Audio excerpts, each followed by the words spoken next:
सानम को सगुन जोहार आसो सानम को नापाय मौज में आकाबनाते मुर्मू टॉक्स पाटा को होर्डिंग से सातामते सानम को सागुन दाराम। तो तेहें साताम तो चलो बन एतहब लगे।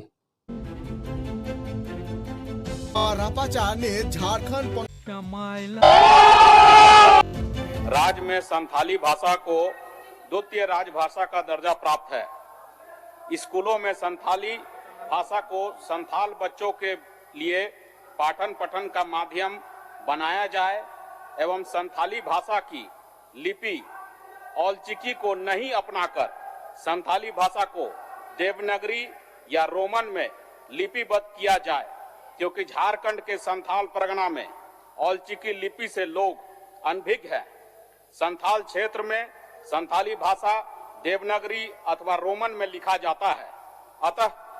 संथाल क्षेत्र में औलचिकी लिपि की बाध्यता को समाप्त करने एवं देवनागरी लिपि अथवा रोमन लिपि के माध्यम से संथाली भाषा को प्रोत्साहन देने का मांग करता हूँ। नहीं,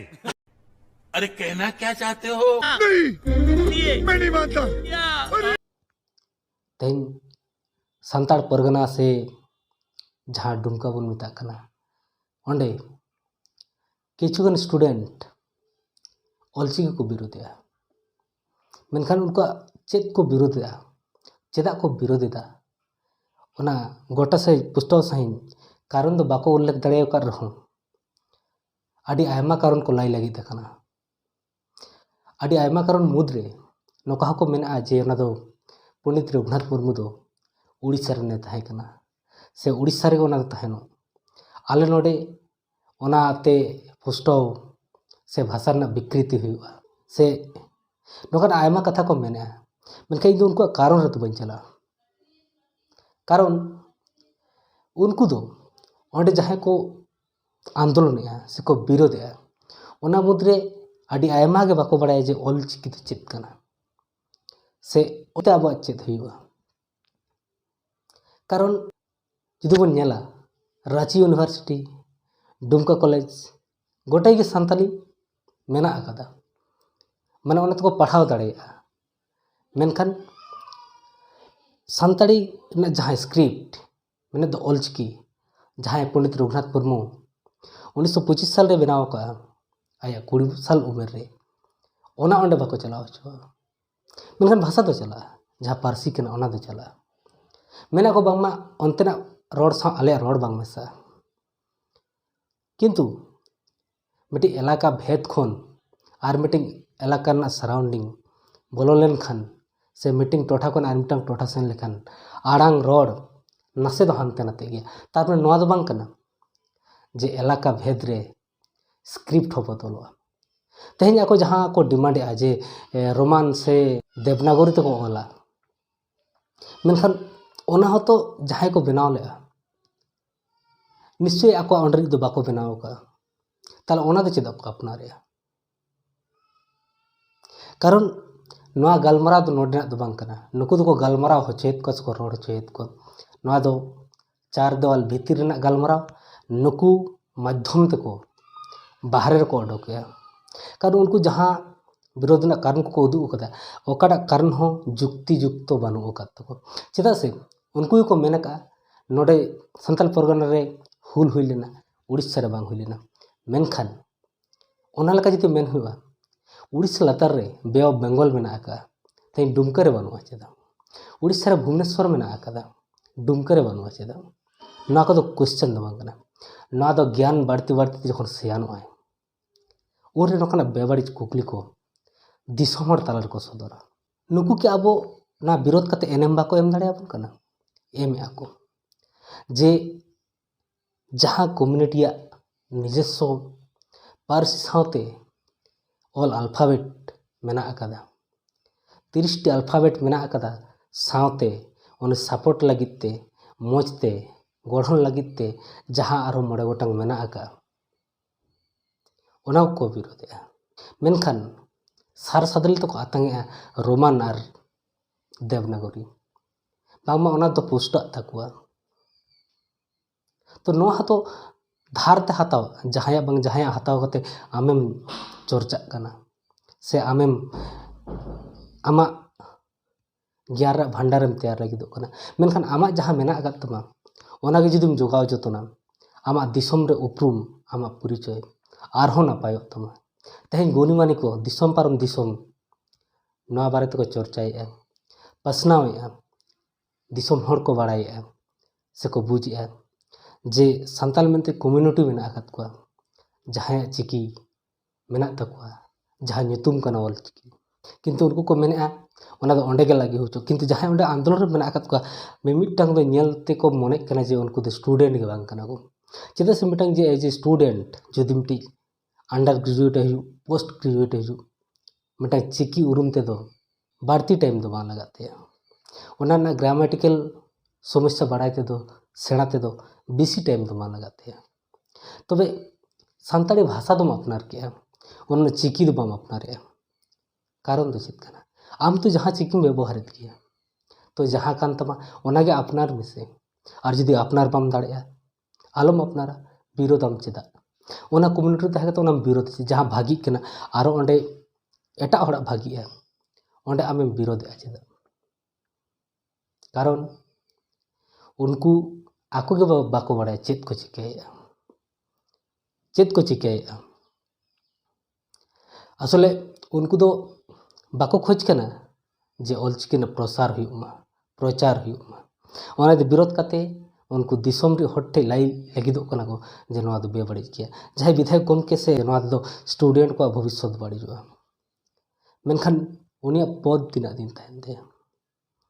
उनी तेहन जहाँ कुर्सी रे तहां काते ओना कथाय मेन किया सानताड़ी तो ओडक पढ़ाव हुमा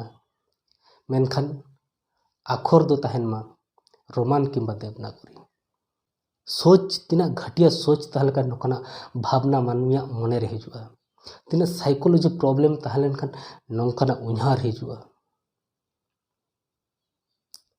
मेदा हर जुदी को मतलब खासी चिल के जम में निजेर ओड़ा ना दामड़ी दोन दो कल साकत में बाय बुझ दड़ेया जहाँ आमा औकात मेना आकात तमा ओना रेगे सुख मेना आकादा हड़ा एम दो तीना दिन हर को कुलिमिया तेहन जिलेम जम केदा दाकाम जम केदा मेनखान आम मा तो ओंडे को नेवता लेद मिया आम मा तो ओंडे को एमाद मिया मेनखान जुदी एम दामड़ी केम न्यूका जहाँ जुदी को मेतामा जे दामड़ी एम न्यू केदा कोड़ा मसर कते मेन दड़ेया इन औकात ना रोजगार तिन न्यूका सिंह जमा मेनखान नोडे तहन तमा भाषा मेना तमा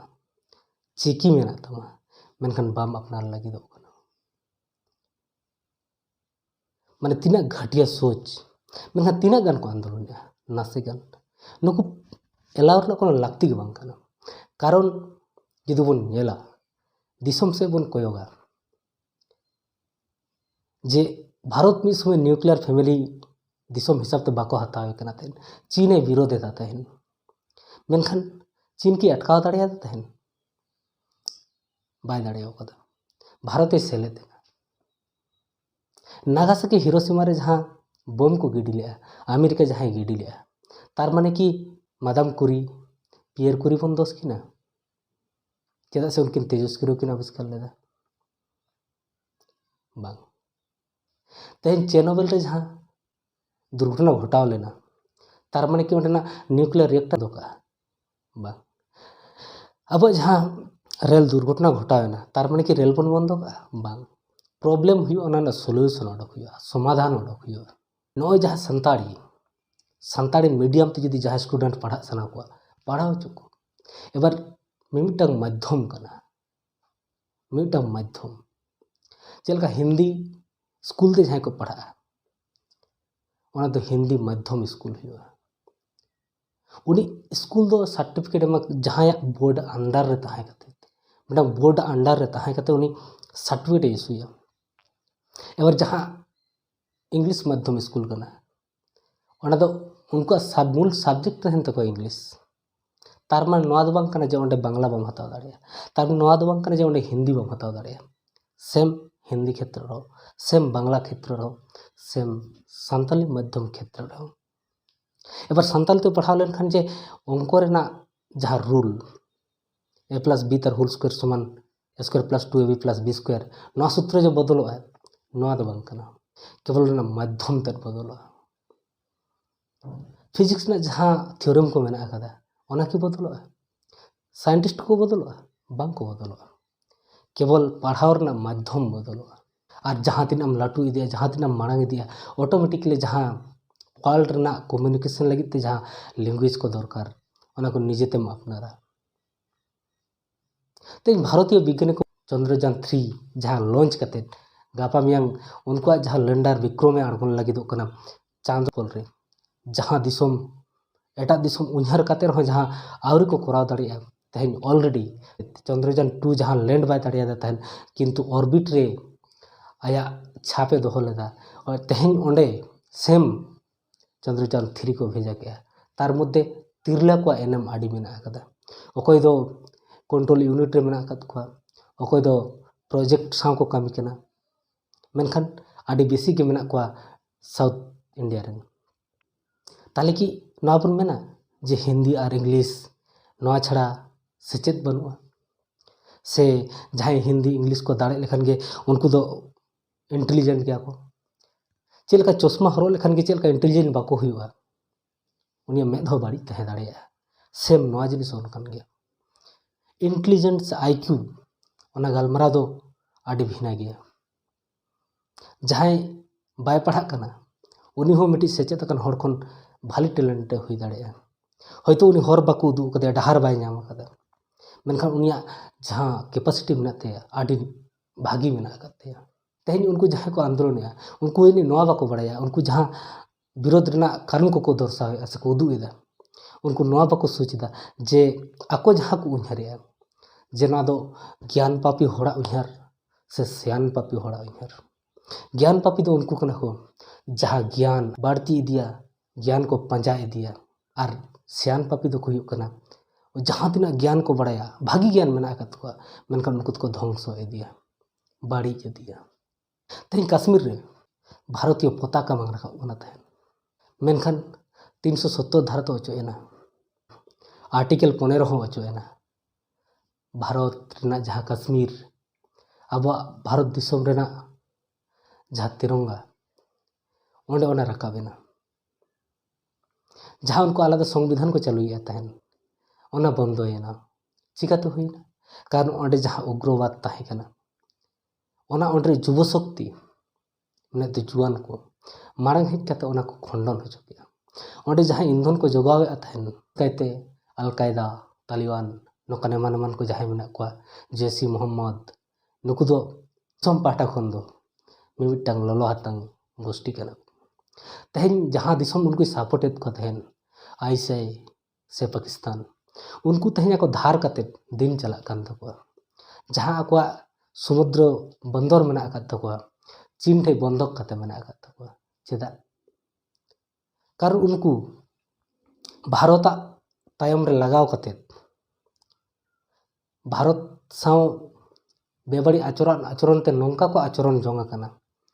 जे आको उन्नयन बागी काते भारत जहाँ ते क्षति हुआ ओनार को जुटाव कना अमेरिका ठेन धार हताव काते चीन ठेन धार हताव काते शेषरे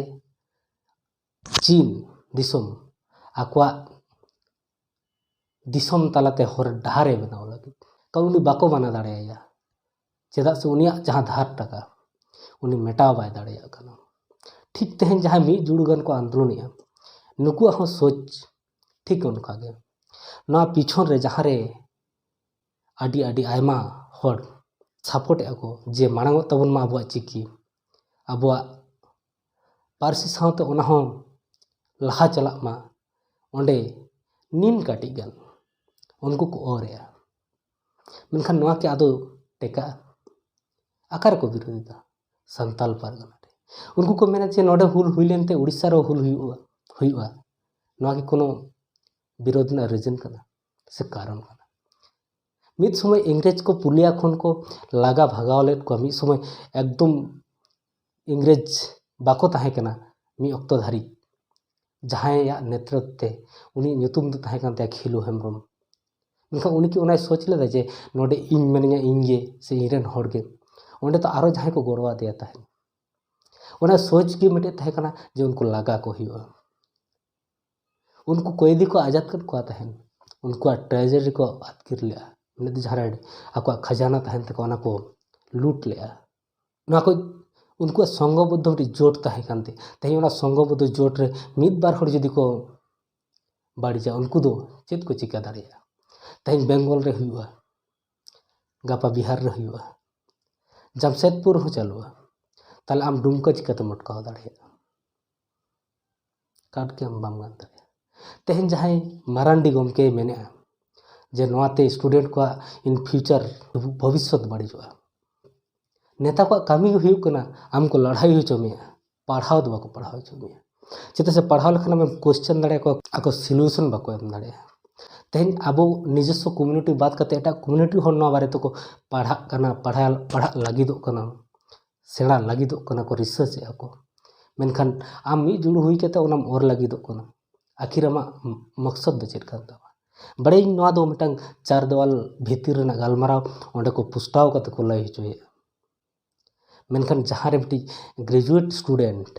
से पोस्ट ग्रेजुएट स्टूडेंट नय विरोधा ताले मने का होय उनी शिक्षा बनू काते बखा सेचेत बारेते बड़ाई बनू काते मेंदे नवा डिग्री ते जे नर्स को बाको हुआ जे झारखंड ना जहाँ लाटू एग्जाम ओना रे दुड़ुब बांग गानोआ मेनखान नवा दो मध्यम कना डिग्री दे एमो बोर्ड और जदि आमा काबिलियत तहना ताले जहाँ मध्यम तेगे पढ़ा में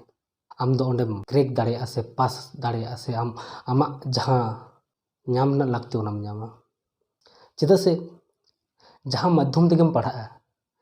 इंडियन हिस्ट्री दो इंडिया के ओलोआ प्रत्येक मध्यम में उनका के ओलोआ मुगल साम्राज्य ना इतिहास तो मुगल साम्राज्य के ओलोआ से वर्ल्ड जियोग्राफी के ओलोआ केमिस्ट्री जहाँ बेंजीन ओना दो बेंजीन के ओलोआ केवल मध्यम बदलवा और सर्टिफिकेट तो मिटंग बोर्ड जहाँ बोर्ड अंडर रे ओना मध्यम स्कूल तहना कॉलेज तहना उनको संताड़ी भाषा तेम पढ़ा करना मेनखान चिकी इनपुट लेनखान गे आमा समस्या का मेनखान दे चेत होड़ा अर्थों तार तीना दिन मानचा निजेरा जखन मेना तमा ओना गे जोगाव जतन में आमा परिचय एम रे आमा सुविधा हुई तमा इन बन मेन जे आम चिकी तेगे पढ़ा हुई तमा मेनते संताल मध्यम तेगे पढ़ा हुई तमा मेनते मेनखान जहाँ हुई लगे उना दो हुई चुआ में आमा क्वालिटी मेना अका तमा आम भागी ते पढ़ा सनायन में आम इंग्लिश ते पढ़ा सनायन में आम फॉरेन रे पढ़ा सनायन में आम पढ़ा में भागी जिनिस मेनखान जहाँ हुचकाव कते नोकान बेबाड़ी कामी रे जोपड़ाव ताहे कते निजेरा भविष्य द आलम बाड़िया कारण निजेरा काबिलियत निजे उदुग लगा निजेरा जहाँ कान तमा ओना जोगाव जतन कते मांग लेखान आमगेम नपायोआ कारण गापा दिन आमे मेन दाड़िया जे नवा दो आलेया कना कारण जुदी ओना सोच से चिंताधारा अब उनको कयेक जन बात करते जुदी एटा हड़ा हो ताहे को ताले तेहेन जहाँ अब जातीय एंथम नेशनल एंथम ओलकदा विश्वकवि रवींद्रनाथ ठाकुर ऑल इंडिया रे हर दो बाबन मनाव किया मेनखान उनी तो बेंगली राइटर चेदा मनावतेया मेनखान ओना ऑल रे नोंका मेना अकदा जहाँ दो तेहेन अब नेशनल एंथम कना भाई उनी दो वेस्ट बेंगल कने मनाव का तेहेन उनिया ऑल गे अब दिसम एटा कंट्री मैंने दो बांग्लादेश नेशनल एंथम को सेरिया उनिया ऑल बेंगल री साहित्य सम्राट बंकिमचंद्र चट्टोपाध्याय उनिया ऑल वंदे मातरम उना बीर बंटा उना को मेनता है उना को सेरिंगता है उना के हुई कन नेशनल सॉन्ग अथच साउथ इंडिया रन हड़ बांग्ला बाको बाड़ाया नॉर्थ इंडिया रन हड़ बांग्ला बाको बाड़ाया सेवन सिस्टर जयगा री हड़ बांग्ला बाको बाड़ाया मेनखान नेशनल एंथम को बाड़ाया तेज लालन फकीर तेज बांग्ला रन हड़ को सारावे चेदा कारण उनी मुद्रे ओना ऑल रेना ओना मेना अकतेया जहाँ उनी को कुसियातेया जुदी ओना सोच ताहे को किया बांग्ला री विप्लबी दिसम लगे बाको लड़ाई को किया बांग बड़ाइते से जहाँ हुचकावते जहाँ को कमी कना बेबाड़िज को कमी कना सान्ताल परगना रे चेद हुई लेना चेद हुई कना एटा रे चेदा बांग हुई कना से ओंडे चेदा ओंडे मिलब बनू कदा नवा दो विरोध ना रीजन के बांग कना चेदा से अब सान्ताल दो का भाबते बन हेज अगू कना जहाँ रे दो ताड़ाम ते हेज ते टोठा भेद कते टोठा बन भाग दी कना अकोय तीरे अक्तो बन नाम का अब जहाँ लेका कुसी कुशल कते अब उरे कम्युनिकेशन बांग थाई गना से अब दो ठीक दाना दानाते विभिन्न जगह बन विस्तार आकना किछु गान तो इंग्रेज को तहन ऑक्तो रे कामी लगित ते आसाम दिसोम धारी को इदी केत को दास सजाव कते आको लेका ऑक्तो को नाम कते टोठा भेद रे दिशा कते आको सेरवा आरिचाली सावते पारा परब को एहब केदा अमंग जहां तो आम चिकिम व्यवहार तो आमा टागे व्यवहार में से प्रॉब्लम दो करे जुदी बाम कुसिया एटा मीडियम ते चला में एटा मीडियम ते पढ़ा में आम तो कोहे बाको बारोना कर में नितों ओल चिकी जहां लका भाबते मांग चला कना गुनी मनी को जहां लका को प्रचार इदिए जे अहम आटक किया ओल चिकी आया जायगा ठीक है बनाव जोंगा उन हापेन दिन आम कम चला आबार मेने मारांडी लेकान हर दो हर को लड़ाई हो चुका उनको तो बाको पढ़ाव चोमा पढ़ाव लेन खान सेचेदोआ और सेचेद लेन खान उन्हें कुकली लेन खान आया जहाँ फ्री बिजनेस ओना बंदो तेया बसु बड़ा कन जहाँ लाटू बिल्डिंग तैयार करन तेया जहाँ लाटू एसेट मेना अकात तेया जहाँ फ्री ते गाड़ी घोड़ा मेना अकात तेया ओना को बंदो तेया पेंशन सुमुंगे ᱧᱟᱢᱟ मेनखान आमा पापी लाज नोकान बेबाड़िज कामी रे जपड़ाव ताहें लेनखान गापा दिन कुकली रे तेला चेदम एमा तो गाते को मैसेज उनको धारी सेटर का पे से सेटेट ताबन पे जाते उनको सोच उनको उन्हार जहाँ घटिया को उन्हार करते उनको को मांगेत को उनको बदल तकोमा जहाँ हतांग रे बोलो मेना अकादा ओना सोच विचार उनको आरु फेरा तकोमा चेदा से उनको आबोरन हर कना को उनको आबोर लाक्ति कना को उनको आबो रिक कान गया को ओना कहते उनको सतु दो आबो लाक्ति कना चेदा से ऑल चिकी तो तेहन बांग गापा बोन ᱧᱟᱢᱟ मेनखान को जहाँ बेबाड़ी को प्रचार दा ओना आबो बंदो लाक्ति कना उनको धरी नो मैसेज चला मा आज जहाँ घटिया सोच करते नो को प्रचार ए और जहाँ घटिया सोच उनको बहर रे एमा उनकान बायरी को साब करते से उनको उनकान बायरी को सामांग दाराम रे आगु लाक्ति कना मा तबे तेहना वीडियो दो नोडे गिन मुचित केदा सानम को नापाय और मौज बन ताहन मा जोहार गे